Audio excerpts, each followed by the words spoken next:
Advice. Sometimes my mother gives me advice. She tells me to save my money for a rainy day. She says that I should eat my vegetables if I want to be strong when I grow up. She says that you reap what you sow.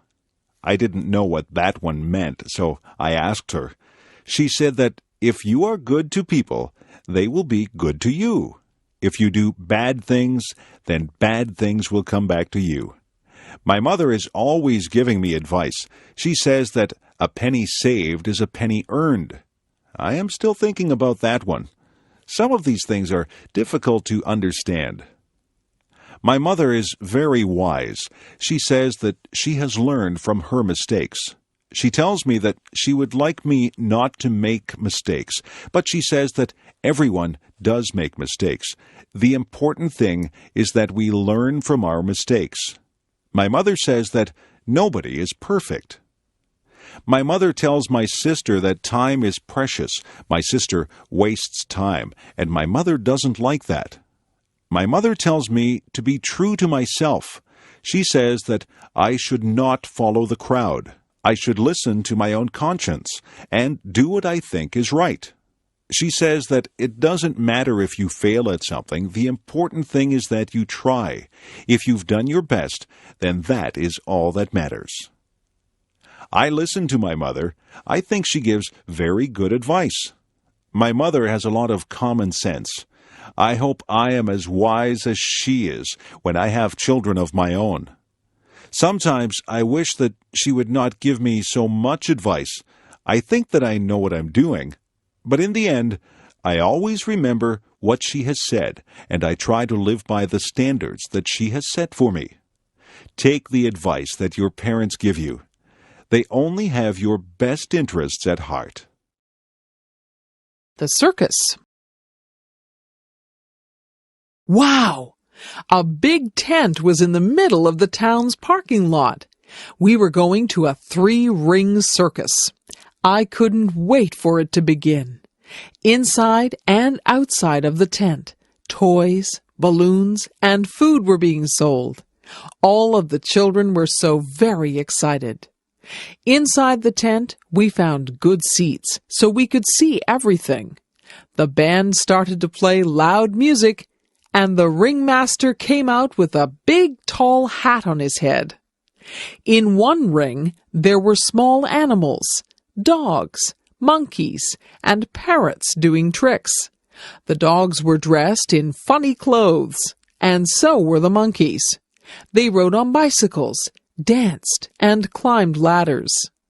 There were wild tigers and lions in a big round wire cage.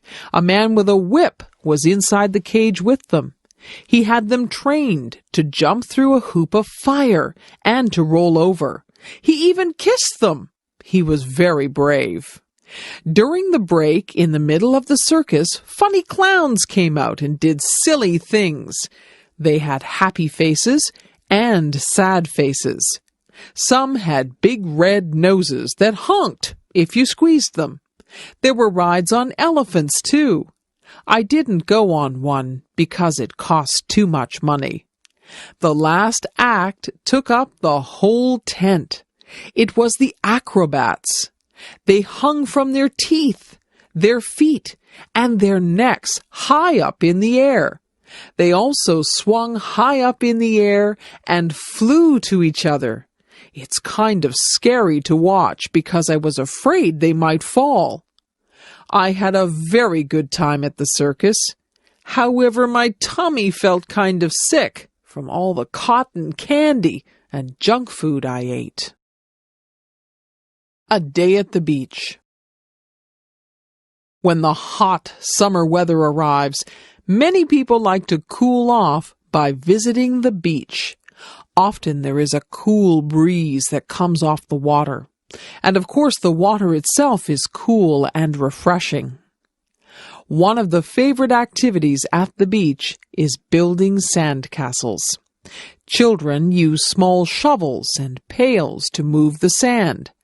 They can build small forts and castles by carefully forming and shaping the sand.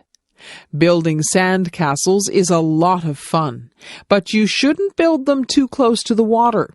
A wave might come and wash your sand castle away. There are also many games that people like to play at the beach.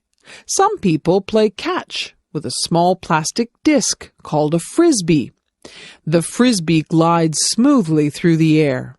Other people like to play beach volleyball in the soft sand. Some people prefer just to relax on the beach. They like to lie down on a blanket and feel the warm sunshine. I like to sit on the beach with an ice cream cone, but you have to eat it quickly before it melts. Of course, the main attraction of a beach is the water. Many children learn to swim at the beach and enjoy playing in the water. Some people like to swim vigorously.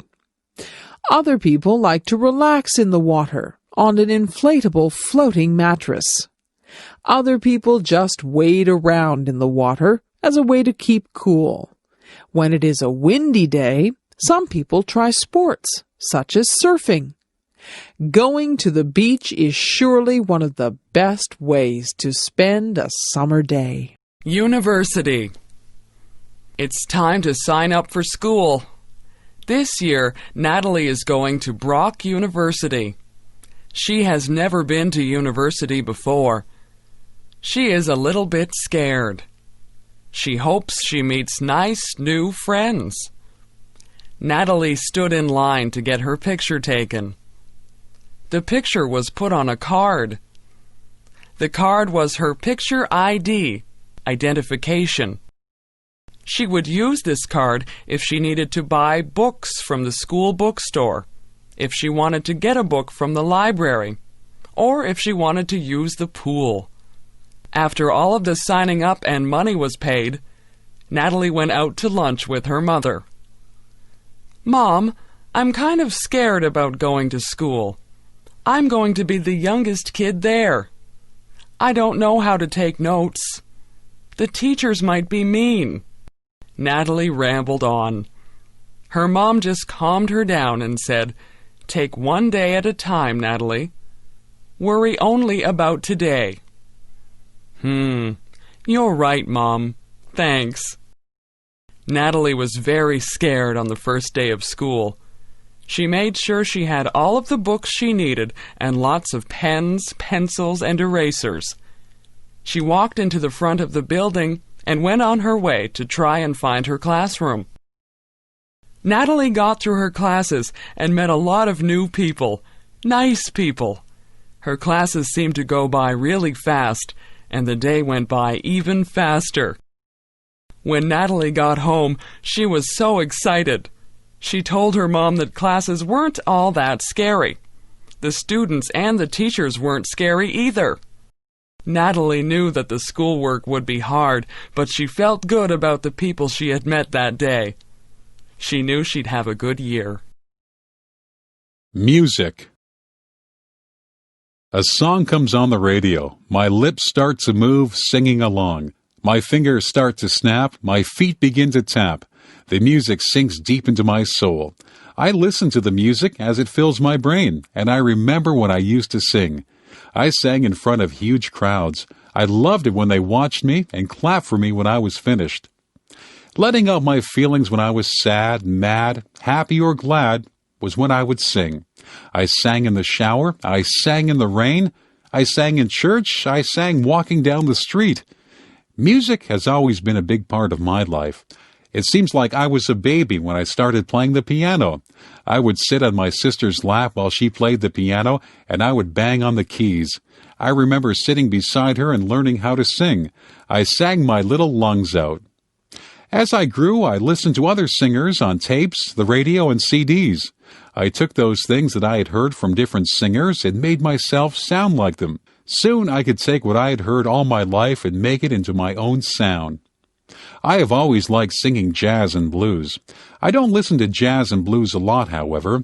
I listen to pop, rock, classical, and some country. As you can see, I like many types of music. I have seen musicals too, like Phantom of the Opera and Les Miserables. Those musicals were amazing. They were such bright costumes and stage sets, not to mention the wonderful songs and singing. Music has been on this earth since the beginning of time, and it touches everyone in a different way. I know it has not only touched mine, but is a big part of my very being. My friend in the next office. When I started my job a year ago at the university, I did not know my way around. I did not know where to find anything. I had a million questions. But Diane in the next office took me on a tour showing me the places to eat, the library, the lecture rooms, where to get a picture ID card, how to get from one building to another. When I had a question, I asked Diane how to use the telephone, where to make copies, where to print with my computer, the location of my mailbox. She teaches as I do. We both spend a lot of time helping students and answering their questions. She giggles a lot. I hear her laugh with her students. Sometimes she asks my advice about her work or about a problem, and I ask her advice. Sometimes she comes into my office and says, "I am really angry. Can I whine to you?" Then she talks about a problem, and I listen. And then she returns cheerfully to her office. Sometimes I go into her office and say, "I'm upset about something that happened. Can I come in for a minute?" Then I grumble to her, and she listens, and then I go back cheerfully to my office. Each of us feels better when we have shared our problems. Then they are no longer problems. Diane is shy in a group of people. She is quiet and does not start a conversation. Everyone around her talks, and she listens. On Friday afternoons, she makes popcorn for everyone. We all sit in the staff room and eat microwaved popcorn and drink tea and talk. We start to relax for the weekend and talk about our plans. She is a good friend. She helps my students when I am not there. She wishes me good luck when I go to a lecture.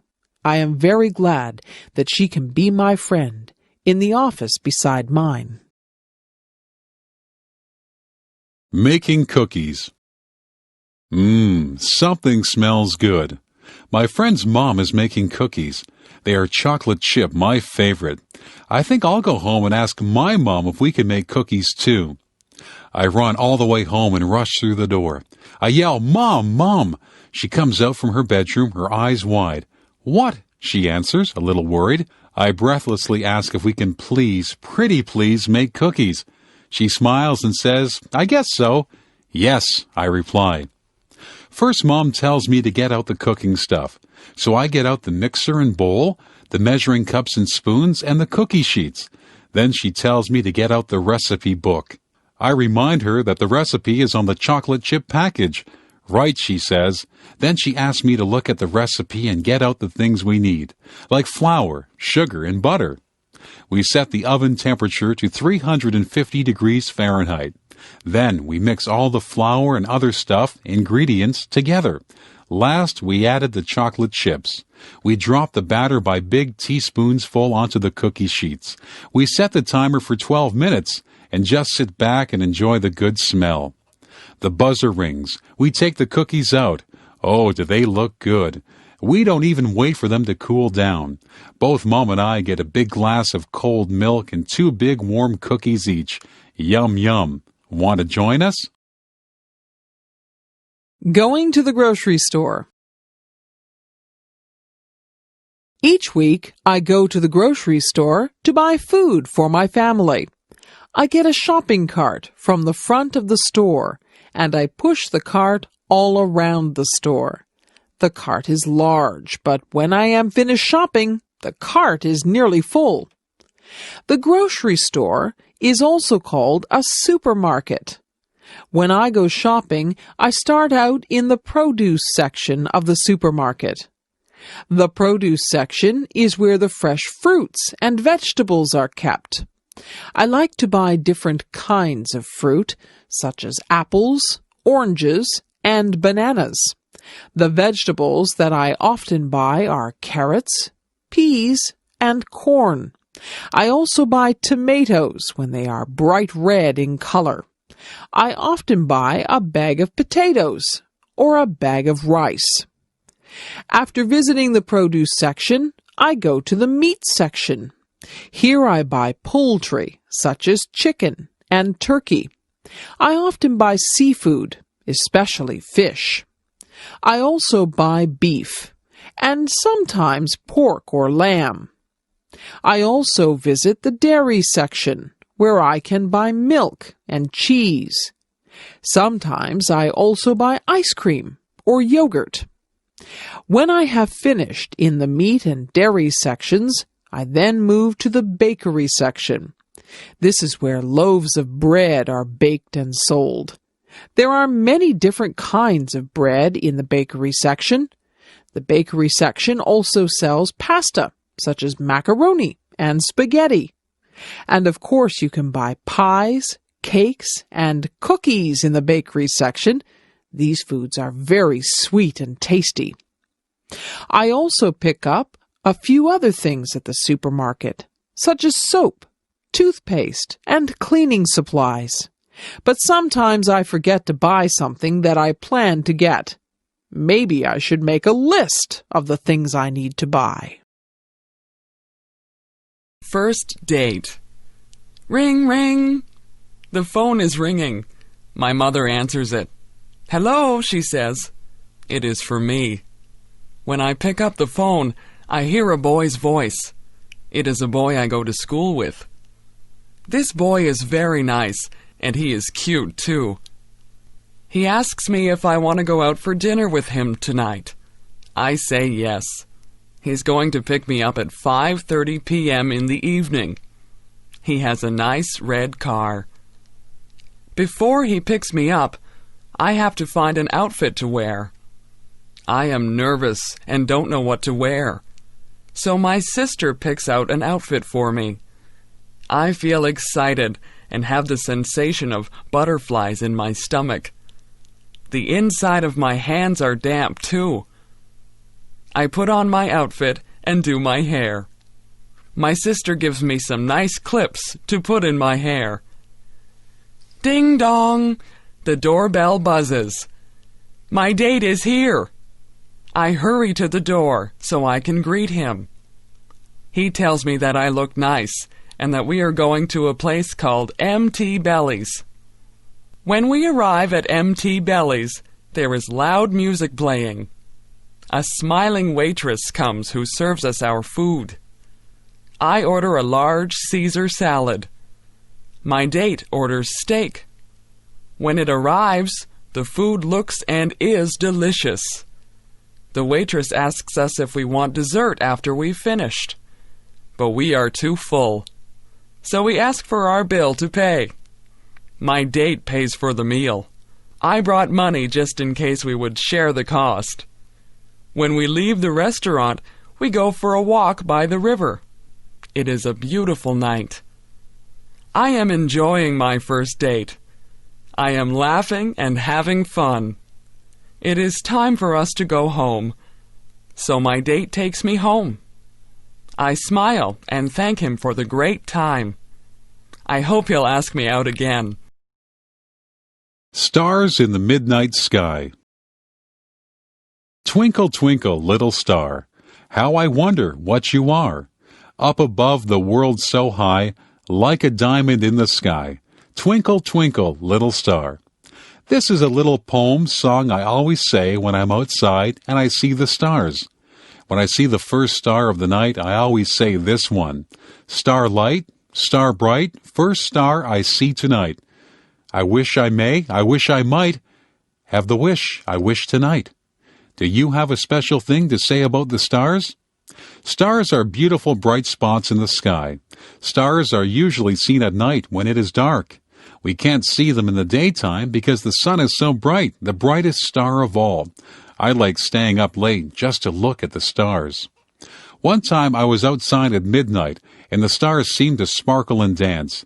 They really did look like diamonds dancing in the sky. If you watch the stars long enough, you may see a falling star or a shooting star. I have seen both. A falling star is where the star just seems to drop, and it leaves a trail of what appears like stardust. A shooting star is very beautiful. It shoots across the sky, leaving a long trail of colorful stardust. Shooting stars seem to brighten up the whole sky. They usually seem quite close to Earth. Have you ever watched the stars and got the urge to reach out and touch them, or even join them in their secret dance? I wonder what it'd be like to see a star up close. Would it look like the moon?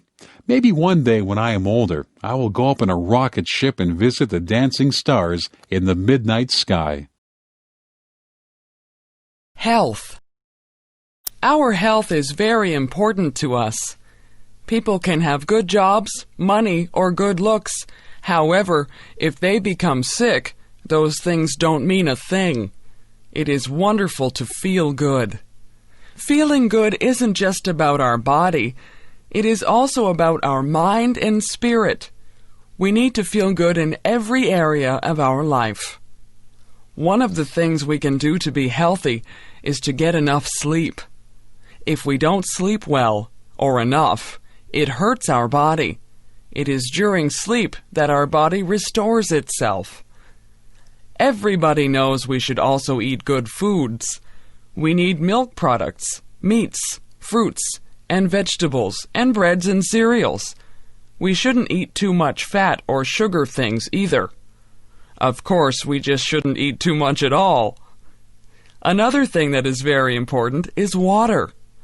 Most people, and we need to keep that replaced with good water, often. Exercise is very good for both our body and mind. It is good for our heart, lungs, muscles, and bones.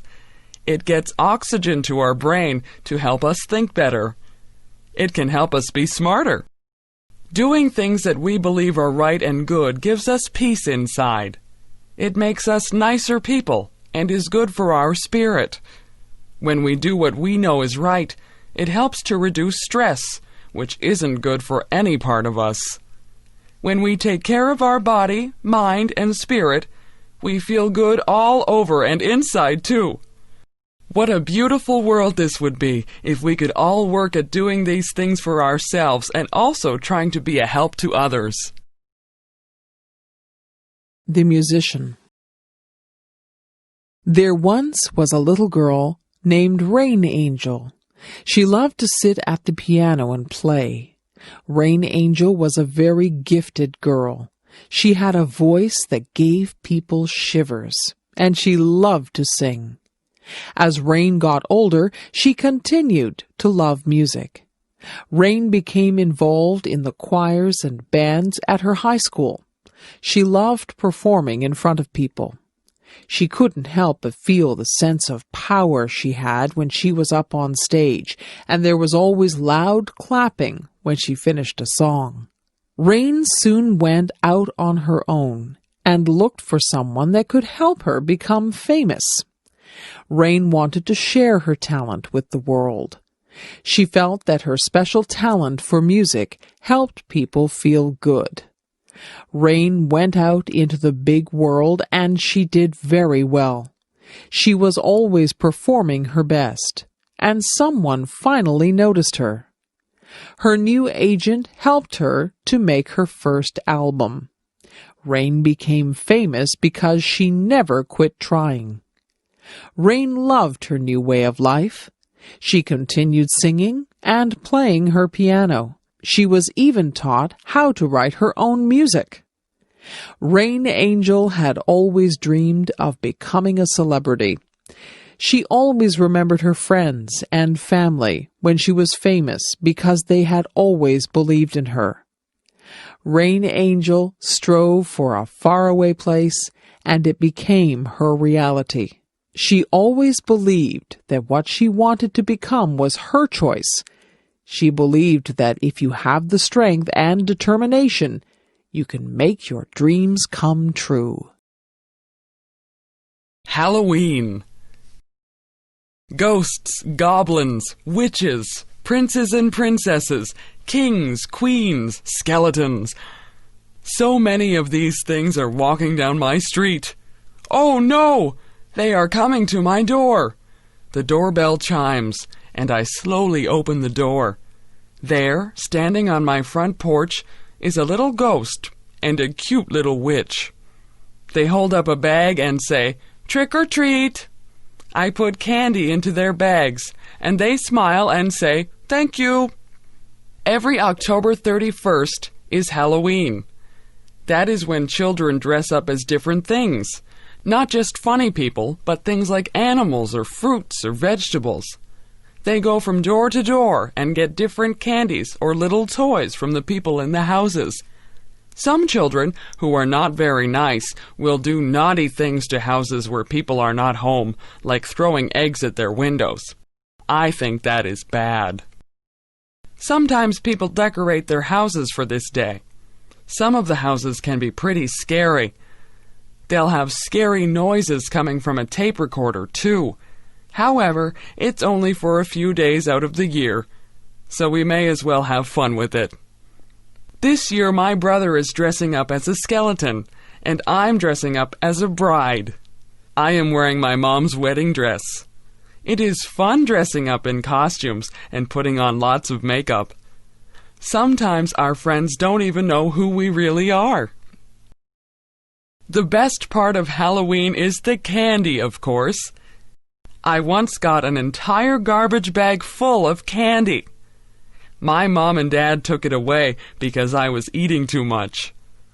Mom gave me a piece of candy every day, though. If you eat too much candy, you can get a stomach ache. You need to remember to brush your teeth often, too, so you don't get cavities. Still, that candy sure does taste good. Well, it's time to go trick-or-treating, so off I go, door to door, getting yummy candy and hearing people say, "Oh, aren't you pretty?" New Year's. 10, 9, 8, 7, 6, 5, 4, 3, 2, 1. Happy New Year! What is New Year's? Well, to me, a new year is when the date of the year changes. This year it is 2001, and on December 31st at midnight, it will change to 2002. I wonder who invented the changing of the years, and how it was made the way it is.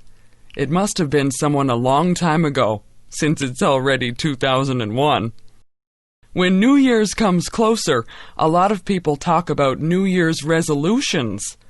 I don't bother making resolutions because I never do them anyway, and the ones I do make are usually ones that will happen anyway. I guess it's just common sense. The biggest reason why I like New Year's is because of the fireworks that we have here in Canada and many other countries too. You should see some of the fireworks that go off. There are many different colors. There's pink, blue, purple, yellow, green, red, even white, silver, and gold.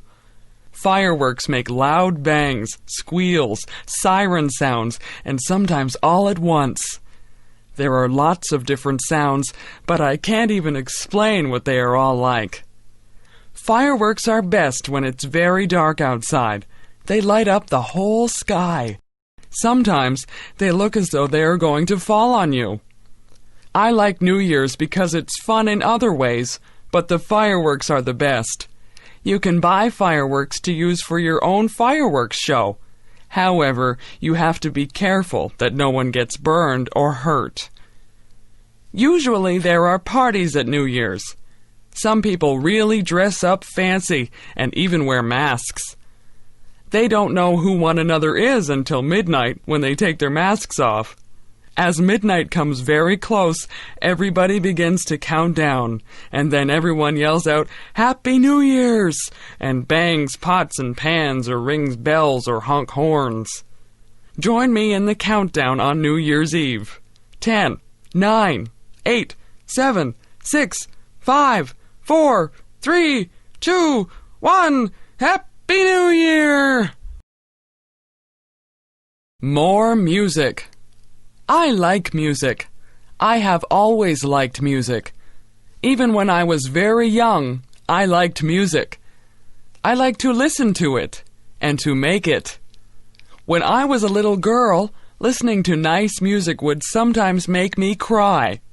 That may seem silly, but the music was so pretty that I cried. As I grew older, I started to take piano lessons. I was not very good at first, but after a while, I got better. Also, as I grew older, I started to take violin lessons. I did not sound very good at all at first, but I improved. When I was a teenager in high school, I made sure I had music classes every year. Those were the classes I enjoyed most of all.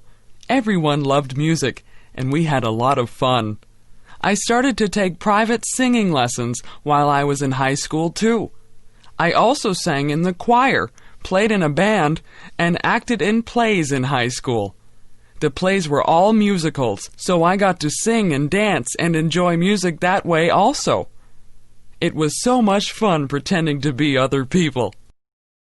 When I finished high school, I went to university to learn how to be a music teacher.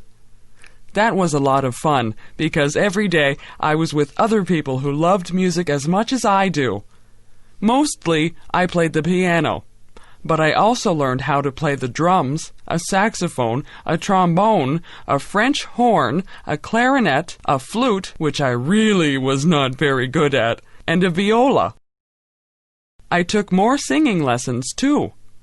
We did not have plays to sing and act in, but I sang in the university choir. Some years, I played the piano for other students who were learning other instruments. One year, I played duets with another girl who was also there to play piano. She and I made sure we played fast, funny songs, so we really enjoyed ourselves doing it. Now I am a music teacher. I do not have a lot of students, not as many as I used to have anyway. I still find it very rewarding. I like to see people who start off not knowing very much, if anything, and go on to be very good at creating music. I still love listening to music also. Music makes me happy when I am sad. It makes me want to dance or sing when I'm already happy. Mostly, music just makes me glad that I am me and that music is alive in me. Babies. My baby is asleep in my arms. Her soft cheek rests against my chest, while her sweet breath puffs gently on my skin. Her tiny lips are puckered a bit, her little eyelids flutter. I wonder what she dreams about as she sleeps. Does she dream? I have heard her whimper in her sleep. Sometimes she awakens with a scream. What is so scary in her little baby dreams? Once I heard her giggle as she slept. Her dreams must have been sweet that day. I have had 3 babies. The one I am holding now is my last one. My other babies are grown up more and now at school. I love their childish play and laughter. I miss their baby dimples and their baby sounds and smells. There is such joy in the birth of a new baby. We hear their first little cry, telling us all is well with their small world. We feel their newborn skin, wrinkled, soft, and slightly damp. We feel each little limb and are filled with wonder and humility. Life is good as baby takes its first food from its mother. Family gathers around, each waiting to hold and love this newest member. Each time the baby cries, its mom worries, and their bond becomes stronger. Babies have their own special smell. Some have described it as milk and innocence. It is the sweetest smell on earth, I think. It cannot be copied. Somehow, it disappears as baby grows. I love to hear my baby talk. Once in a while, I can even understand a little bit. She is so serious in her baby talk that I just have to pick her up and hug her. I love to hear her say, Mommy. When my baby is tickled, or when the dog or her big brothers do something funny, it is so sweet to hear her baby laugh. It's such a cute little giggle. Sometimes she laughs so hard, her face turns red, tears come to her eyes, and she falls down weak with the laughter. Those who watch her can't help but laugh too.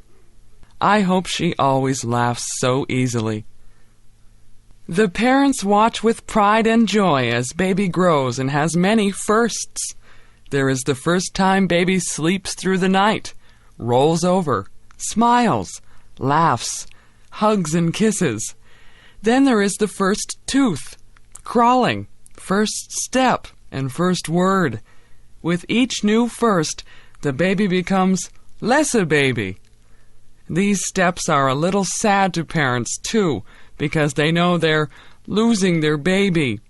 However, to a mother, even an adult child is still her baby. My baby is not perfect.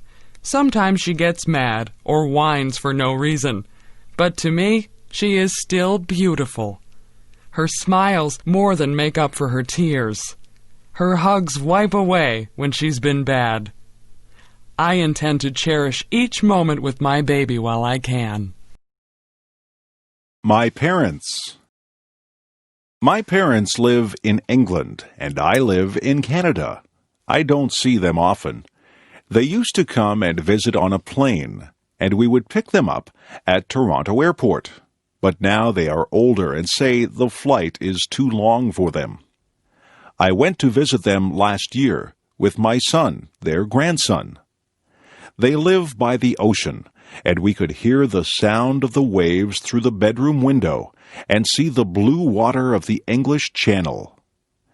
There is an island with a castle on top in the bay. We walked many times on the beach and picked up pebbles and feathers. We visited the island and walked up the steep hill to the castle. My mother likes to cook. She makes delicious cakes and pies. We went for a hike and picked wild blackberries. She made them into a pie that smelled so good coming out of the oven and tasted so good on our plates. She has many cookbooks with recipes from all over the world and likes to try new things. She can make pastry very easily and rolls it with a rolling pin quickly. When I tried to make pastry, it sticks to the rolling pin. It has holes at the bottom of the pie, and it tastes like a rock. Her pastry is crisp and tender. My father likes to garden. He grows lettuce, carrots, potatoes, tomatoes, cucumbers, and many flowers. When my mother was very ill last year, she had to stay in bed. He planted roses outside her bedroom window, so she could open the curtains and see them. Their house has a small room with windows all around, and they plant seeds there in winter in small pots. The warmth from the sun makes the seeds grow, and in spring they are a good size to be planted outside. In the house beside them and in the house in front of them, there are older ladies whose husbands have died. These ladies do not drive, so my father takes my mother and the two ladies to the town for shopping every week. He helps one find her groceries because she cannot see well. He helps her take tapes of books from the library so she can listen to books instead of reading them because of her eyes. He helps them cut their grass and fix anything that is broken in the house. I am very proud of my parents. They are over 80 years old and often hurt when they move around, but still, they help other people and they help each other. They have been married for over 50 years, but still my father loves my mother enough to plant roses for her to cheer her up when she was ill. Bedtime. I am almost 9 years old and my bedtime is 8:30 p.m. I think that is so unfair. I think I am old enough to stay up until at least 9 p.m. My parents say that I have to go to bed early because I have school the next day.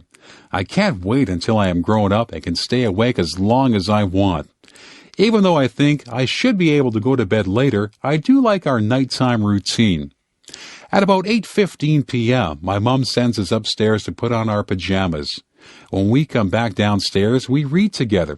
Sometimes Mom will read to us, and sometimes we will read to her. If Dad is not working, he will sometimes read too. Mostly it is Mom we read with, though. When we read, Mom helps us with words we cannot read. We have to try and sound the word out, but if we are really stuck, she will help us. If we come to a place in our reading where we do not understand the meaning of what was written, we stop reading and look at Mom. She will tell us what it means or help us figure it out on our own. After we are finished reading, we say goodnight to everyone in the house. First, we say goodnight to Mom and give her a hug and a kiss. Then we do the same for Dad, then our little sister, and then our dog. Afterwards, we go upstairs and brush our teeth. I have to do special stretching exercises for the muscles in my chest and legs, or I get pains when I run and play. I do my stretching before I get into bed. After my exercises, either my brother or I turn off the lights. We share a bedroom, so we take turns turning the light off. Before we get into bed, we say our prayers. After we get into our beds, my brother and I talk to each other for a long time. We tell each other about our day or about what we hope will happen in the future, about our friends and all sorts of other important things. After a while, we get so tired we just fall asleep in the middle of talking. Even though we go to bed at 8:30 p.m., we talk so long we don't go to sleep until about 10 o'clock p.m.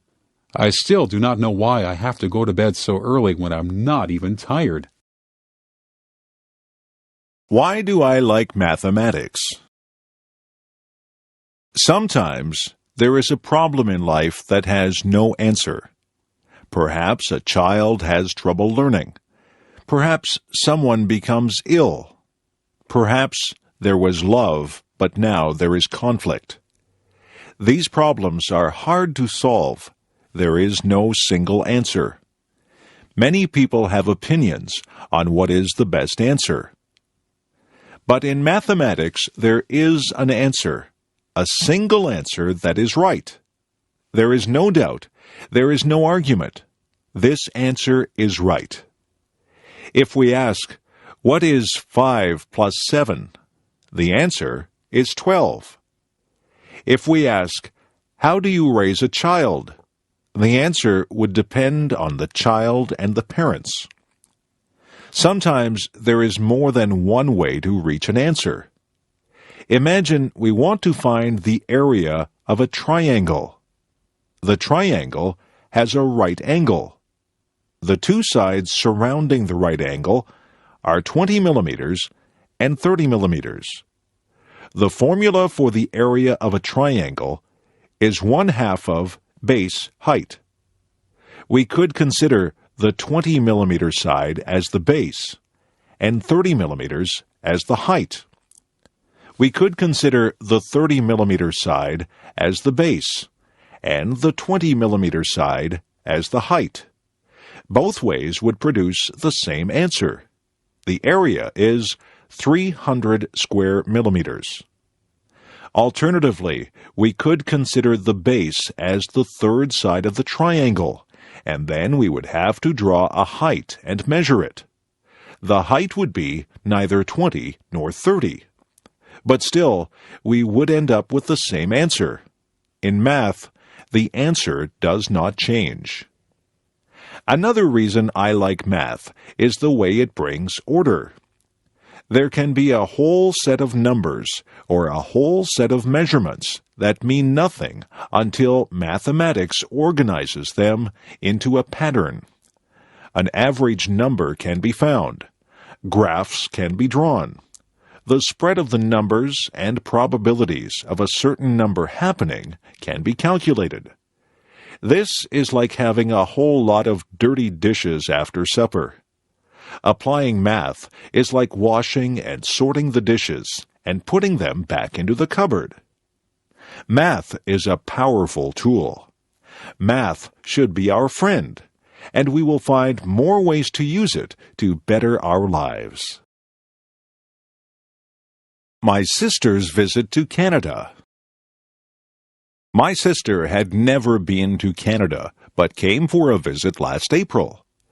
I picked her up at the airport in Toronto and drove her through the traffic and multi-lane highways, past the grapevines and peach trees to Niagara Falls, where I live.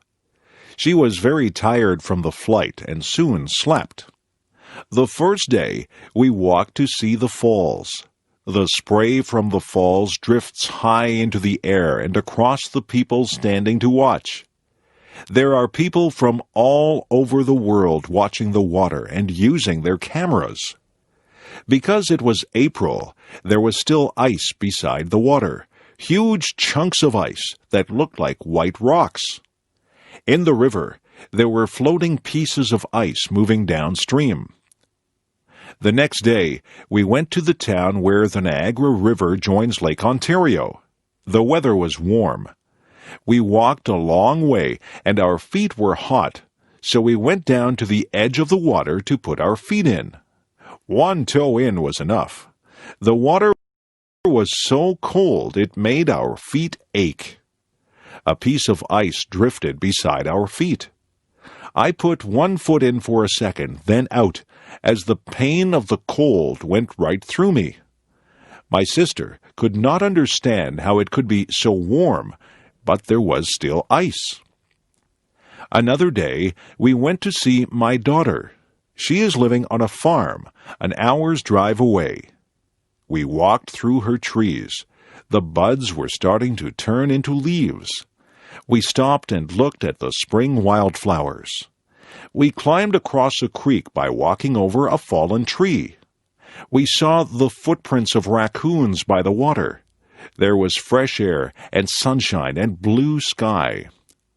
On the way home, we stopped for hamburgers and fries at a drive-through restaurant.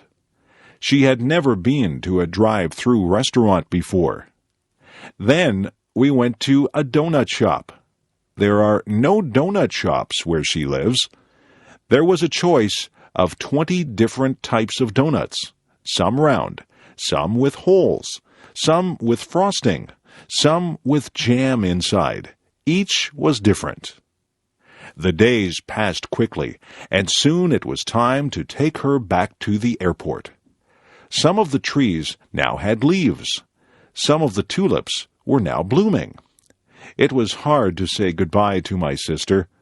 I hope we can visit again soon. My first job. My first real job was during my last year of high school. I had taken classes in various business subjects. In that last year of high school, we could do a co-op. That meant we could work part of the time instead of going to school. It would count as a credit towards our diploma. The place I got a job was at a men's tailor shop. The owners were a very nice older German couple. They had 2 other men working for them, too. One of the men had had brain surgery for cancer. He had a big, long scar all around the top of his head. He told me all about it. He was always happy and full of fun. I thought he was very brave. The tailor shop made suits to order. One of the salesmen would measure the man, and the customer would choose a fabric and style for he or his wife liked. The people in the back of the shop would then cut and sew the suit. The suits cost a lot of money. There were also suits already made that the customer could buy instead if they wished. They could also rent suits or tuxedos for weddings or parties. I worked at a little desk. I answered the phone, wrote letters, filed papers, and did some bookkeeping. It was about a mile walk from my school to work. I passed many clothing shops. That wasn't good because I spent a lot of my money that I earned in those shops. I worked at the tailor shop for almost a year. It was a good experience and helped me get my next job with the United States Navy. That was fun too. A summer Sunday. Today the sun was warm. The sky was blue with a few white clouds. It was a good day to pick strawberries. It was a good day to go to the beach. I drove to a pick-your-own farm where people can pick their own fruit and buy it. There the fruit is very fresh and delicious. The owner of the farm gave everyone a row to pick their strawberries. Everyone was wearing sun hats. I knelt down on the straw between the rows and picked the big, juicy red berries. I tasted one. It was warm from the sun. When I bit into it, the juice was sweet and strong. When 3 big pails were full, I went to pay for them and picked up some recipes for some strawberry desserts. I packed 2 of the pails in a cooler with some ice, and the other one we would eat at the beach. I met my daughter at the beach. She had a soft pink blanket on the sand. This beach is beside a lake, and across the lake, about 50 kilometers away, the large city can sometimes be seen. Today, the wind blew cooler air across the lake over the people on the beach. There were children playing in the water. One man helped his son dig holes in the sand, and the water ran into the holes. One lady held her children's hands and walked down into the water. Families climbed over the rocks and sat on the last rock where the water was deep. Teenagers rode bicycles and rollerblades along the path beside the beach. Adults walked and ran along this path, carrying water bottles around their waists. We sat on the blanket and ate sandwiches of meat and lettuce and strawberries from the pail.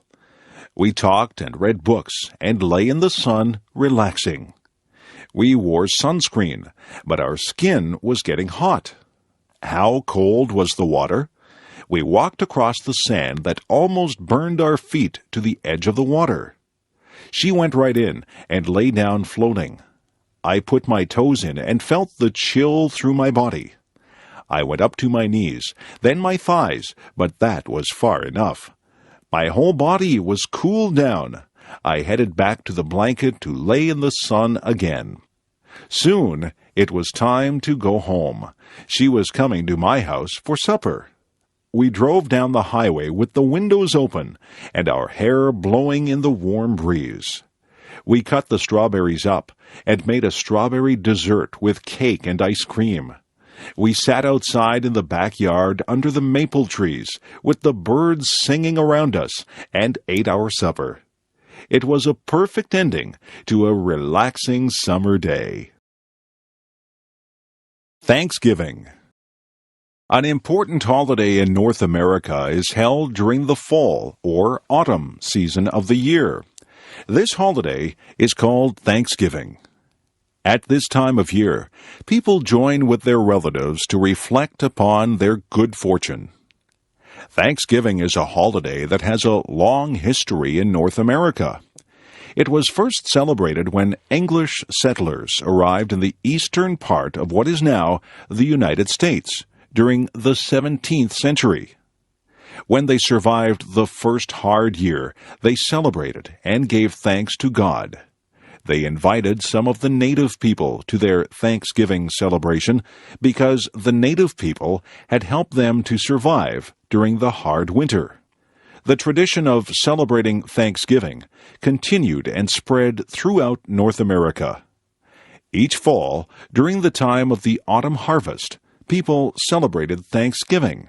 They gave thanks for the food of the harvest and for all the good things in their lives. Today, the tradition of Thanksgiving celebration continues. Families gather to eat a large bird called a turkey. They also eat pumpkin pie. This is a sweet dessert that is made from a large orange vegetable that grows on the ground. In the United States, Thanksgiving is celebrated on the 4th Thursday of November. But the following day, Friday, is also a holiday, and then comes the weekend. In Canada, Thanksgiving is celebrated on the second Monday of October.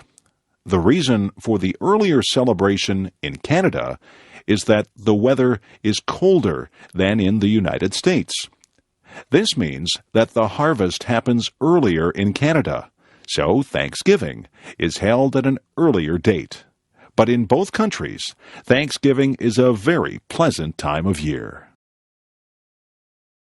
Learning to drive. Each year, many young people learn to drive a car. For many people, learning to drive is important because the car is an important method of transportation in many places. Before learning to drive a car, it is important to understand the rules of the road. A beginning driver should already understand the many signs that are found along the roads. Also, the student driver should know the many rules about changing lanes, turning, stopping, and many other aspects of driving. In addition, the driver should be familiar with the way the car is operated. It is important to know how to use the lights, signals, brakes, accelerator, and steering wheel. When a person starts learning to drive, it may take some time to become skillful. It takes some practice to become an expert in driving a car. One must become familiar with steering, speeding up, and slowing down. At first, it is good to practice driving in a large open space, such as an empty parking lot. Here, one can practice without being a danger to anyone. When a person gains some skill in driving, it is then safe enough to practice driving on a road. Of course, a student driver must still be very careful. He or she should always have an expert driver in the car with him or her. Many beginning drivers take driving lessons from professional instructors who can teach safe driving techniques. Eventually, the young driver is ready for a driving test, which is needed to obtain a regular driver's license. This test is supervised by a government official. In the driving test, the driver must show that he or she can control the car with great skill by being able to make turns and to park the car in small spaces. But he or she must also show respect for the rules of the road by driving at a proper speed and obeying all traffic signs and signals. Of course, even when one has obtained a driver's license, it is always important to drive carefully and responsibly. Snow. Snow is the white substance that falls to the ground during cold weather conditions. Each tiny piece of snow, called a snowflake, is a very small amount of water that has frozen into an unusual shape. During the winter months, huge numbers of snowflakes fall to the ground, covering the land in a white blanket of snow. In many parts of the world, people never see any snow. Snow only falls when there is moisture in the air, and when the temperature falls below the freezing point of water, which is 0 degrees Celsius. During the winter, snow falls instead of rain. One advantage of snow is that it allows many fun outdoor activities. Children like to play in the snow. For example, they may make a snowman by rolling snow into a large ball and then placing these balls of snow on top of each other in the shape of a person. Another fun activity in the snow is skiing. Skis are very long, thin, flat pieces of hard material that one wears on one's feet. Wearing skis allows a person to slide along the surface of the snow. People can ski down the side of a hill, traveling at great speeds. Many people find the sport of downhill skiing to be very exciting. Some people like to ski along flat ground, often traveling great distances. This sport, called cross-country skiing, is an excellent way to develop physical fitness. Of course, snow also causes some problems. Snow can make driving dangerous because falling snow makes roads slippery, And on a windy day, blowing snow can make it difficult to see very far. It can also be a lot of work to remove snow from the roads and sidewalks. Snow is a heavy substance, and it must be cleared away using a shovel or a large machine. Many people love the beauty of the land when it is covered by snow. The white covering of snow over the fields and trees can give a feeling of peace and calm. If you have never seen snow before, you should someday experience this strange and wonderful substance. Christmas. In most Western countries, Christmas is the biggest holiday of the year. People gather with their families to celebrate this day, which occurs on December 25th each year. The holiday of Christmas celebrates the birth of Jesus Christ. In the Christian religion, Jesus Christ is recognized as the Son of God. During the Christmas season, many people celebrate the events of the birth of Jesus Christ. For example, they recall the 3 wise men who visited Jesus Christ shortly after his birth. Also, they recall that Jesus Christ was born in a manger, a place where horses are kept, because his parents could not find a place to stay. In Western countries, Christmas is also celebrated by many people who are not religious. People view Christmas as a time for being together with one's relatives. Children, parents, and grandparents gather to exchange presents and to eat special foods. The tradition of giving gifts at Christmas is unusual in one way. When children go to bed on the evening before Christmas, they hang large socks called stockings in their house. When they wake up on Christmas morning, the stockings have been filled with toys and candy. According to tradition, the presents have been given by a fat man who wears a white beard and a red suit. This man, called Santa Claus, flies around the world in a sled that is pulled by reindeer. He stops at each house and flies down the chimney to deliver his presents. In the weeks before Christmas, children are usually very well behaved. Their parents tell them that Santa Claus will only give presents to children who are good. Another Christmas tradition is the Christmas tree. People put a small tree inside their house and decorate it with various pretty objects. Nowadays, most people use an artificial tree instead of a real tree. The tradition of the Christmas tree is actually older than Christmas itself. The people of Europe celebrated the beginning of the winter season in this way even before Christianity reached Europe. Christmas is certainly one of the most important and most enjoyed holidays in Western countries. The planets of our solar system. The planet on which we live is called the Earth. Our planet is constantly moving around the sun, and each year the Earth travels all the way around the sun. But there are many other planets that also travel around the sun. Together with the sun, the planets, and various other bodies, the Earth is part of our solar system. The planet that is closest to the sun is Mercury. Mercury is extremely hot, and it is much smaller than the Earth.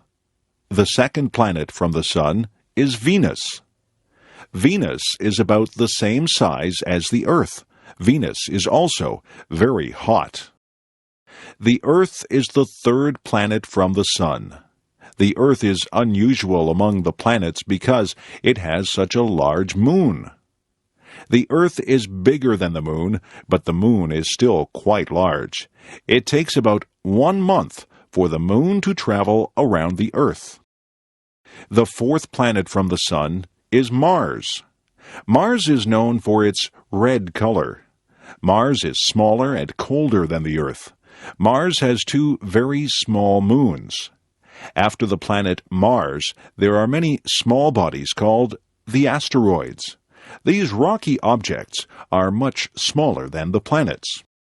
The first 4 planets are all made of rock and metal. The remaining planets, however, are mostly made of frozen gases. The 5th planet is called Jupiter. Jupiter is the largest planet. It has many moons that travel around it, and it also has a large red spot. The 6th planet is called Saturn. Saturn is the 2nd largest planet, and it is famous for the wide rings that surround it. These rings are made up of many smaller objects that are found in the same area. The 7th planet is called Uranus. The 8th planet is called Neptune. These planets are also gas giants, but they are smaller than Jupiter and Saturn. Both Uranus and Neptune are so far from the Sun that scientists only discovered these planets during the past few hundred years using telescopes. The other planets had all been visible to curious people for many thousands of years. The 9th planet is called Pluto. Pluto is very small, and it is much more rocky than the gas giants. Some scientists believe that Pluto is not really a planet at all. They suggest that Pluto is the largest of many asteroids that are found at the edge of the solar system. The solar system is a vast place. So far, people have not traveled beyond the moon, but perhaps someday human astronauts will visit the other planets of our solar system. Family. What does the word family mean to you? The easiest way to define family is to talk about who you are related to. Usually there is a mom and a dad, and children who are brothers and sisters. This would be the core family. Then there is the extended family, which would include grandparents, aunts and uncles, cousins, nieces and nephews, and in-laws. People married to your brothers or sisters, husband or wife. However, I think the word family has a much deeper meaning. The word family brings words to my mind like love, support, help, kindness, fun, love, trips, closeness, love, forgiving, sharing, love, understanding, respect, and love. You'll notice one word that is repeated over and over again: love. I believe if a family has real love for one another, they will be able to overcome any problems they may have. Actually, they may not have too many problems if they all love and respect one another. However, there are things that cannot be helped, like death, sickness, or accidents. It is during those hard times that a family's love helps them to go through those experiences. We had quite a few children in my family. There were brothers and sisters, which included an adopted brother and a number of foster children too. I was also very fortunate that I had both my mom and dad to live with and do things like vacations together. We had a lot of fun, and there were some times of tears too. Above all, we love one another. Family is a wonderful thing. I am so lucky. My first job. My first real job was during my last year of high school. I had taken classes in various business subjects. In that last year of high school, we could do a co-op. That meant we could work part of the time instead of going to school. It would count as a credit towards our diploma. The place I got a job was at a men's tailor shop. The owners were a very nice older German couple. They had 2 other men working for them too. One of the men had had brain surgery for cancer. He had a big, long scar all around the top of his head. He told me all about it. He was always happy and full of fun. I thought he was very brave. The tailor shop made suits to order. One of the salesmen would measure the man, and the customer would choose a fabric and style, for he or his wife liked. The people in the back of the shop would then cut and sew the suit. The suits cost a lot of money. There were also suits already made that the customer could buy instead if they wished. They could also rent suits or tuxedos for weddings or parties. I worked at a little desk. I answered the phone, wrote letters, filed papers, and did some bookkeeping. It was about a mile walk from my school to work. I passed many clothing shops. That wasn't good because I spent a lot of my money that I earned in those shops. I worked at the tailor shop for almost a year. It was a good experience and helped me get my next job with the United States Navy. That was fun too. First trip away from home. Today I'm going to my friend's house. Her name is Valerie. This is going to be my first trip away from home without my parents. My dad is driving me to Valerie's house, and I'll be staying there for 2 weeks. Her mom will drive me back home. It takes about 1.5 hours to get there. I have to pack enough clothes for play, work, and church. I hope I'll pack the right things. Of course, I have to remember my toothbrush and hairbrush. Valerie lives on a farm. I'll be helping her dad with milking the cows, I think. We'll play up in the hayloft after we have helped put the bales into the barn. We'll be all itchy when the job is done. There are a lot of things to do on a farm. Her mom is a good cook and will feed us well. There is a nice pond where we can go swimming. I mustn't forget my bathing suit. I wonder if the farm dog comes into the pond too. That would be funny. My dad and Mom are giving me money just in case we go shopping. I hope we do go shopping because I want to buy lots of candy. I won't tell my Mom that.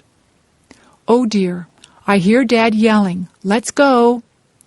I haven't even finished packing my things yet. I guess I better stop writing this now and get busy fast. Bye. My job. I work at a conservation park called Balls Falls. I've only worked there for 3 weeks now. I am a tour guide, and I tell people the history of all the old buildings there. Somebody told me that one of the houses I work in is haunted. Now I get chills every time I walk into that house. My boss told me that the stories aren't real, but I have an active imagination. Balls Falls is very beautiful. It has 2 different waterfalls, the upper falls and the lower falls. There used to be tons of water cascading over them, which turned a big water wheel to grind grain. However, through the years, the amount of water has really lessened. I love working at Balls Falls because I get to work outside a lot. I'm getting a tan. In July and August, I will be working with kids there at a day camp. I am getting ready now, making different crafts and thinking up fun new games to play. I can't wait to start working with them. I think that will be the best part of the summer. I will be going to work tomorrow. I usually have to work from 9 a.m. to 4:30 p.m. I also like the people I work with. They are very nice. Come to Balls Falls and I'll give you a tour. My hobby. Let's see. Today I might go fly a kite, or maybe go for a swim. It is hot outside, and I don't know what to do. My mom tells me that I should do something that I like doing on hot days. Since our house is nice and cool, I guess I'll stay inside and work on my hobby. My hobby is something that not a lot of people do. I make and collect bookmarks. To make my bookmarks, I use stickers and special art pencils to draw. I buy the stickers at a mall, usually in a card store. The art pencils are bought in an art store. To make the bookmarks, I start with a piece of paper. I measure out how big I want the bookmark to be with a ruler. I once made a bookmark so big that it couldn't even be used in a very big book. After I measure it, I draw lines so that I can cut it straight. Sometimes I use fancy scissors that cut zigzag or frills. Then I start to decorate them. I like to draw cartoons and flowers on my bookmarks. Sometimes I even put real flowers on them. A lot of the time, I write little sayings on the bookmarks. I like to give my bookmarks to friends and family. Sometimes I even sell my bookmarks to people. I like my hobby. I can draw whatever I want on the bookmarks. Maybe sometime in the future, I will be a famous bookmark maker and even have my own store. If I had $1 million. If I had $1 million, I'd travel the world. I would go to the highest mountain. I would swim the deepest sea. I would probably buy a lot of clothes because I love clothes. More than anything, though, I would want to visit Ireland. I want to see the rolling hills and the green, green grass that everyone talks about. When I think of Ireland, I think of where my family came from many years ago. I am almost all Irish, and I would love to see my family over in Ireland. If I had $1 million, I would buy a Mustang or a Pontiac Sunbird car. I would buy a nice house with a big backyard and an outdoor and indoor pool. I would love to take my family wherever they wanted to go. I would buy them wonderful presents, too. However, I know that money does not buy happiness. It does not buy you friends or family. It may bring some happiness only for the moment, but in the long run, your family is what will be there for you if you love them and are there for them. If I had to pick between $1 million and my family, I would pick my family. The $1 million is a nice dream. If that dream ever comes true and I do get a lot of money, I hope I would use it wisely. A picnic. What a great day for a picnic! We're not only having a picnic, we're having a big bike ride, too. We did this last year with a lot of friends also. It was really fun. We meet quite early in the morning in a pretty little town. The town is where the Niagara River flows into Lake Ontario in Canada. The town's name is Niagara-on-the-Lake. Then all of the people, 50 or more, get on their bikes or rollerblades. We go on a bike path beside the river. The path we take is about 11 kilometers or 6 miles long. There are a lot of people using the path, too. We usually stop for an ice cream treat near the end or where we turn around to go back to our cars. It is just before the park where we will have our picnic and a steep hill. Many of the men and boys go up the hill. Most of the women and children go back to their cars. The ride takes about 2 hours plus whatever time we take at the ice cream store. After the ride is finished, we go to the park. We have a delicious potluck lunch. Potluck means everyone brings some food to share with the others. We eat, rest, talk, and laugh. After we've cleaned up, some of us climb the tower that is there remembering a war at that place and its general. It is a steep climb, over 100 steps. We usually end the day with a fun game of baseball or soccer. Finally, we pack up our stuff. Tired and dirty, we head for home with good memories swimming in our heads. Working in my yard. I live in a house that has a small yard around it. In my yard there is a lawn and a garden. There is also a sidewalk that leads to my front door and a driveway that leads to my garage. Throughout the year, I work to maintain my yard. During the summer, I cut the grass that grows in my yard using a lawnmower. I like the smell of the grass when it has just been cut, but it's better not to cut the grass too short. When the weather is dry, I also put water on the lawn and garden so that the grass and flowers can grow. During the autumn, many leaves fall from the trees in my yard. I use a rake to collect the leaves from the lawn. Then I can put the leaves into bags. I can use the leaves to make fertilizer. When I was a kid, I didn't like the job of raking leaves, but now I don't mind it. Another job during the autumn is to remove flowers from the garden before cold weather arrives.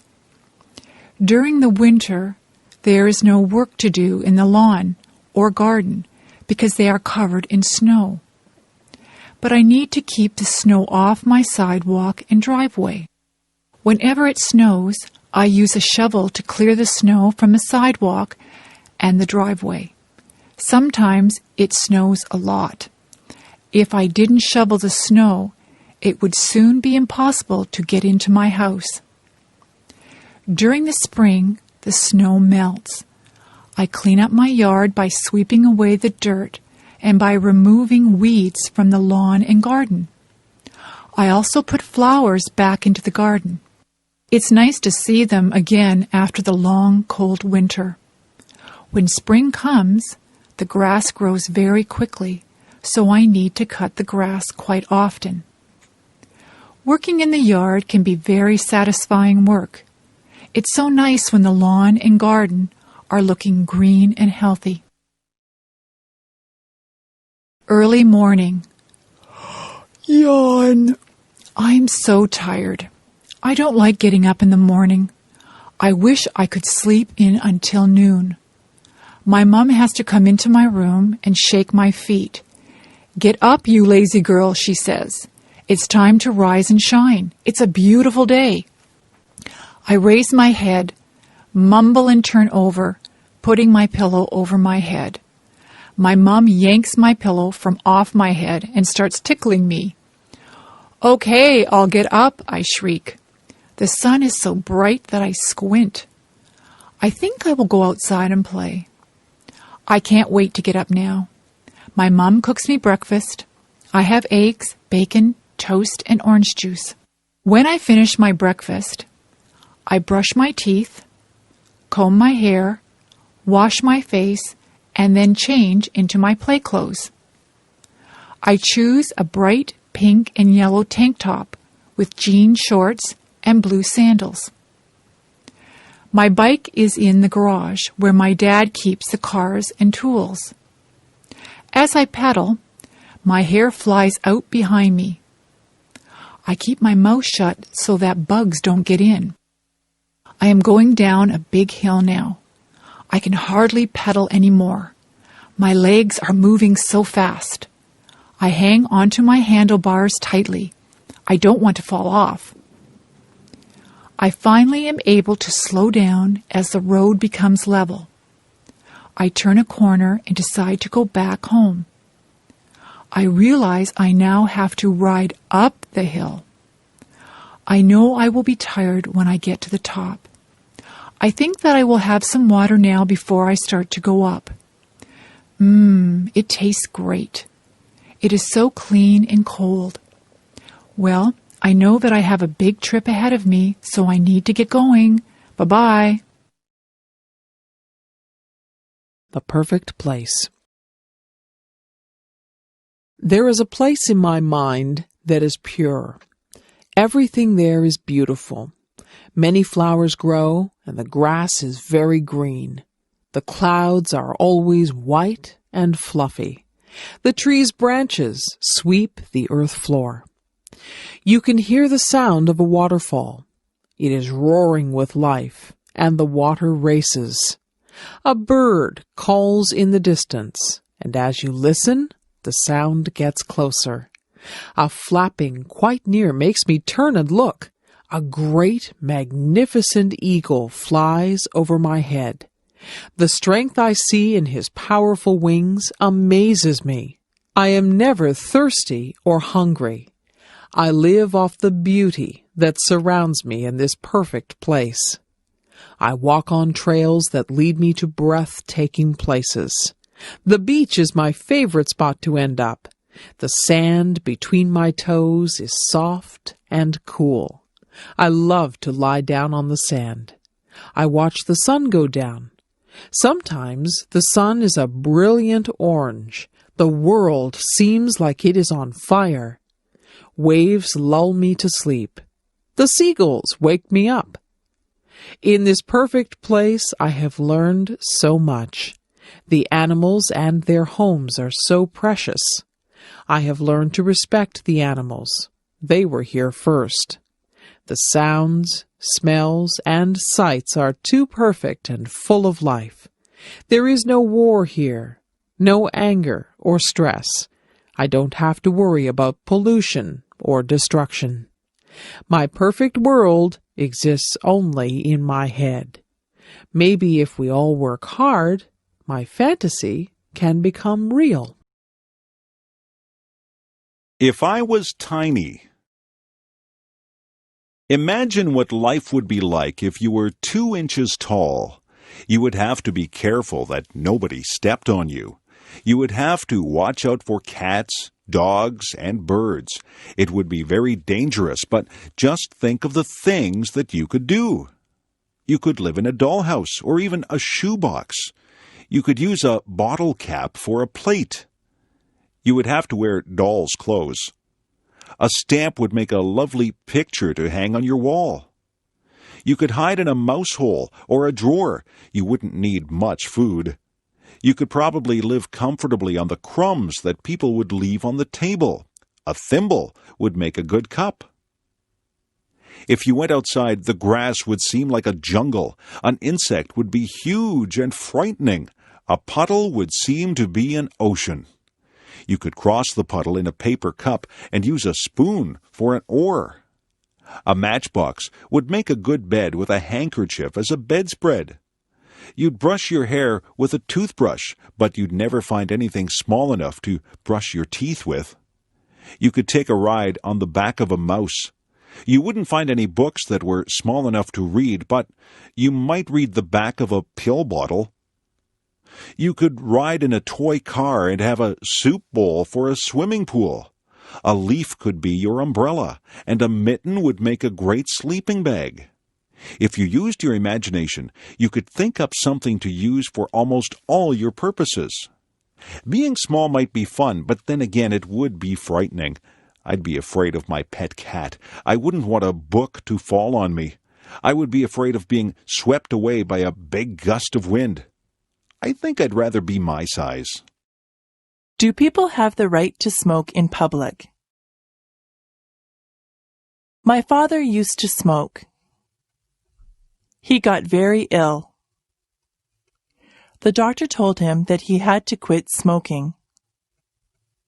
My father tried for a long time to quit. It was very difficult for him. Smoking is an addiction. After many months, my father finally gave up smoking, but he still craved a cigarette once in a while. He says that quitting smoking is the hardest thing that he has ever done. When my father did smoke, he smoked everywhere. He smoked in restaurants, stores, and many public buildings. Now, you are not allowed to smoke in a lot of public places. When my father smoked, the rules were not so strict. People could smoke just about anywhere. It really wasn't fair to the people who didn't smoke.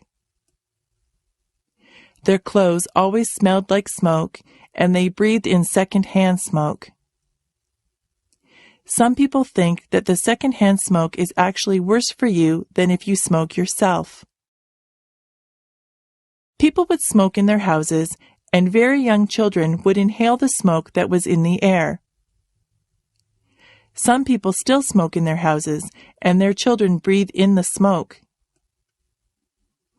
Some restaurants have areas for smokers and non-smokers, but usually the smoke drifts from one area to the other. There are some businesses that have banned smoking altogether. Personally, I think that smoking in public places should be completely banned. I don't think that I should have to breathe in another person's smoke if I choose not to smoke myself. It wouldn't be fair for a non-smoker to get lung cancer because they had to be in a place where smokers were allowed to light up. I know that smoking is a powerful addiction and that it is very difficult to quit, but smokers should restrict their smoking to places where there is nobody else around. Lung cancer is an awful disease. Nobody should have to suffer with lung cancer. People should be educated about the dangers of smoking. Smoking should be banned in public places, but eventually I would like to believe that fewer people will smoke. It would be nice to live in a smoke-free environment. The trunk in the attic. Last month, my grandmother asked me if I could help her to clean out her attic. I was happy that she asked me. My grandmother says that her attic is full of junk. I think that her attic is full of treasures. I helped her to dust and vacuum the attic. I pulled and pushed around boxes and crates. I helped her to wash the floors and walls. My favorite thing that I did was to sort through the old trunk that she had up there. The trunk had a rusty latch on it. It was a bit difficult to open, but my grandmother got a knife and pried the latch open. The trunk was full of all kinds of things. There were lots of clothes. Some of the clothes had been my grandmother's. There was a blue velvet dress that she had worn to a dance when she and my grandfather were dating. It was a beautiful dress, but there were a few moth holes in it. There were some of my mother's old clothes. There was a pair of bell-bottom slacks that had bright flowers on it. I couldn't believe that my mother had ever worn something like that. There were some of my mother's old report cards. Some of her marks weren't very good. I had fun reading the report cards. There were photographs. There was a picture of my grandparents holding my mother when she was a baby. There was an old baseball glove that one of my uncles had owned. There was even one of my old dolls in there. One of her legs was missing. My grandmother said that I was rough on my dolls when I was little.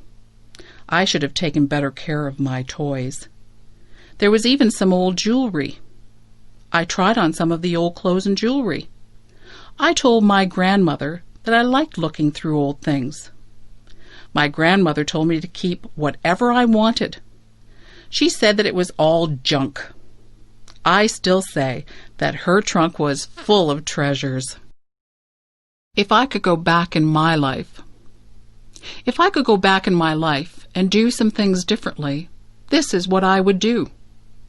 I would not waste so many hours in front of the television set. I would get out and enjoy my life rather than watching actors in shows. I would be a little more considerate of other people. I would realize that my mother has more to do than pick up after me. I would pay more attention in school. Tests are easier when you have paid attention rather than fooling around in class. I would save more money rather than spend it on useless things. I would read more.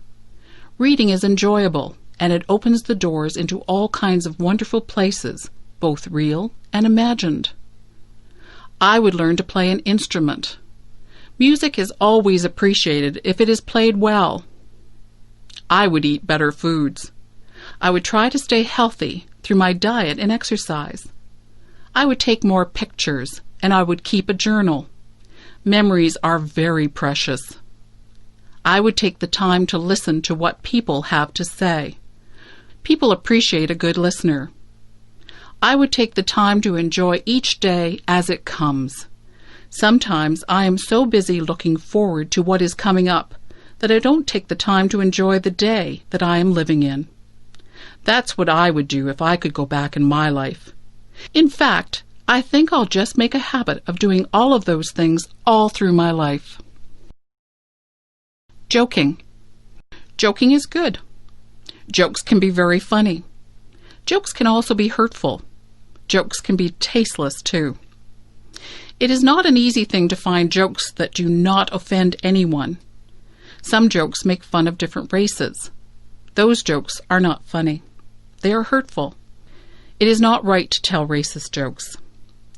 Many jokes use bad language or are about questionable subject matter. These jokes are also not acceptable. Many people are highly offended by rude jokes. What some people find funny, others will not. Comedy is a very personal thing. Some people like slapstick comedy. That is the kind of comedy that the Three Stooges use. Some people like very subtle humor. Some people will laugh at just about anything. Sometimes it is not appropriate to laugh, but you feel like laughing anyway. Did you ever see anyone fall down? Did you feel like laughing when they fell down? You were probably worried that they had hurt themselves, yet the way that they fell was so funny that you felt like laughing. It's not funny when someone falls, but you can't help but laugh even though you try to hide it. Jokes and comedy differ from culture to culture. Many people from other countries come here and don't understand our comedy.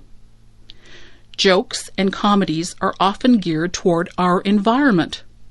Sometimes comedians make fun of the things that we do in our day-to-day lives, like going to the bank or going grocery shopping. We can all relate to that. Being a comedian is not an easy job. Telling jokes and making people laugh is extremely difficult. Jokes are fun, and they are funny if they are good. Jokes can get you into a lot of trouble if they are inappropriate, and sometimes they're just not funny and nobody laughs. Here's a joke. Why does the cow wear a bell? Because its horns don't work. Do you get it? Do you think it is funny? Well, maybe it's not that funny. I told you that it was difficult being a comedian. Moving to another country.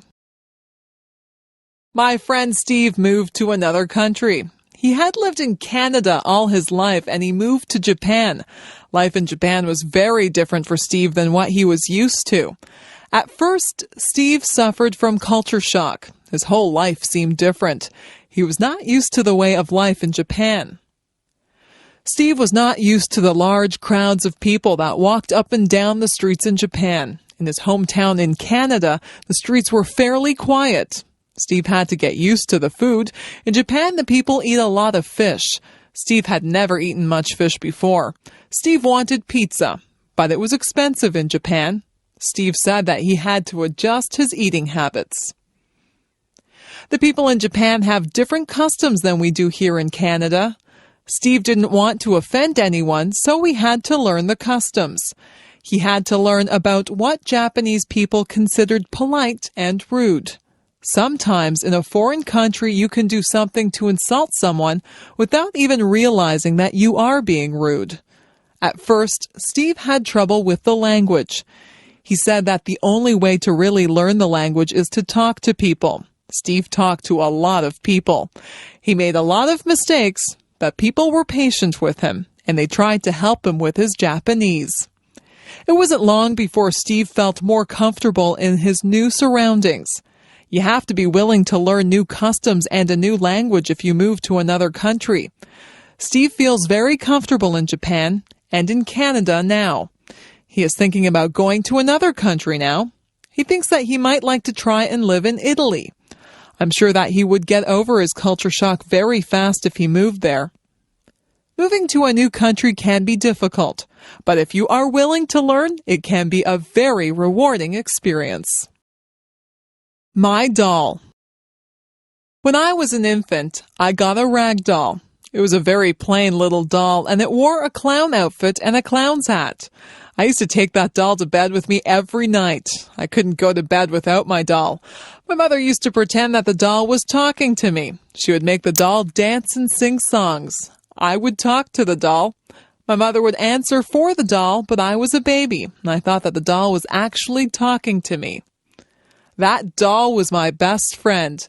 I took her everywhere. One time I took her to a store with me, and I left her on a shelf in the store.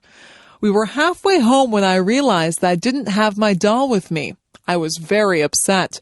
My mother and I rushed back to the store. My doll was still there. I was so relieved.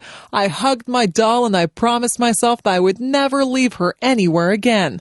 I couldn't imagine life without that doll. Through the years, the doll became less important in my life. I had other things to do, but the doll still sat on my bed during the day, and I still took it to bed at night. I gave that doll a lot of love when I was little. In fact, I love that doll so much that she looks tattered and torn now. There are parts of her face and hands that are almost worn away. I had a lot of other toys when I was little, but none of them were ever so important as that doll. I don't play with toys anymore, but that doll is still in my room. She sits in a special chair in the corner. I'll always have that doll. No matter how worn out she is, I'll always keep her and cherish her as part of my early childhood. Creative people. Some people are just born to create. That's what I think. Some people just have the need to write stories, compose beautiful music, or paint pictures. Creativity seems to be inside them, and they need to let it out. It's good that we have people like that. Composers like Mozart and Chopin have given us music that is incredibly beautiful. It's not just the classical composers who have given us great pieces of music. There are modern composers who have written great songs also. Elton John is an example of someone who has composed many wonderful songs. Andrew Lloyd Webber has given us some very popular musicals like Cats and The Phantom of the Opera. There are so many talented and creative people in this world. When you visit an art gallery, you marvel at how artists are able to recreate realism or make up something that seems totally unreal, yet beautiful. The American artist Norman Rockwell painted some pictures that actually look like photographs. He tried to portray life as it was in America. Through his paintings, one can get a good sense of American life through the years. On the other hand, artists like Jackson Pollock did not portray realism. Jackson Pollock painted abstract pictures. His paintings are just as good as Norman Rockwell's, but they are entirely different. Some books that we read are classics. Mark Twain portrayed American life through his characters Tom Sawyer and Huckleberry Finn. Charles Dickens brought Victorian England to life through his books. Most people are familiar with his Christmas Carol, where the mean and miserable Scrooge learns the true meaning of Christmas. People don't have to read the classics. There are modern writers who entertain readers through their stories. Stephen King has written a number of horror stories. Some of his books have even been made into movies. We are lucky to have creative people who share their gifts with us. If you are lucky enough to be creative, you should use your talents to create works of art that we can all share.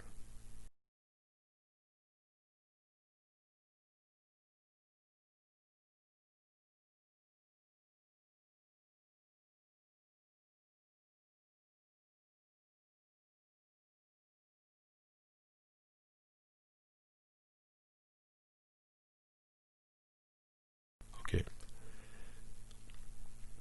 If you are lucky enough to be creative, you should use your talents to create works of art that we all can share. I am clumsy. My mother says that I am clumsy. My father says that I am clumsy. I know that I am clumsy. I do things all the time that are clumsy. I fall down for no reason at all. If there is a crack in the sidewalk, I will be sure to trip on it and fall down. If I carry a plate of food in the cafeteria, I almost always either drop it or bump into someone with it. I don't try to do these things. It just happens. When I drink juice, I miss my mouth and get juice all over my shirt. I always have something spilled on my clothes. Last week I opened a jar of peanut butter. The jar flew out of my hands and landed upside down on the floor. There was a big glob of peanut butter on the floor.